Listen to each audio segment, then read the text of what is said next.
Hello বন্ধুরা, আজকে দুপুরের খাবার ছিল লাল লাল মুরগির ঝোল, সাথে ছিল এখানে লাল আলুর পোস্ত, নতুন আলুর, আর একটু মাকেও আমার ভিডিওতে নিয়ে নিয়েছি।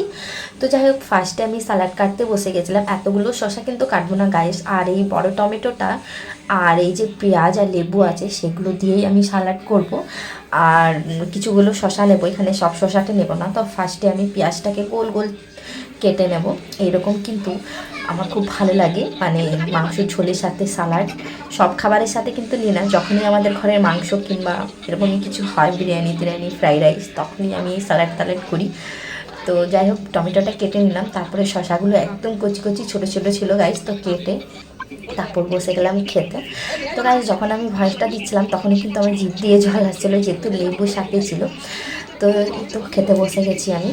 বন্ধুরা, এটা আজকের ভিডিও। আজকে হলো রবিবার, তো আজকের ভিডিও আজকে আমি পোস্ট করছি। আপনারা কী কী খেয়েছেন কমেন্ট বক্সে জানাবেন। আজকের খাবারে খুব দারুণ টেস্ট হয়েছিল, মানে খুব অসাধারণ টেস্ট।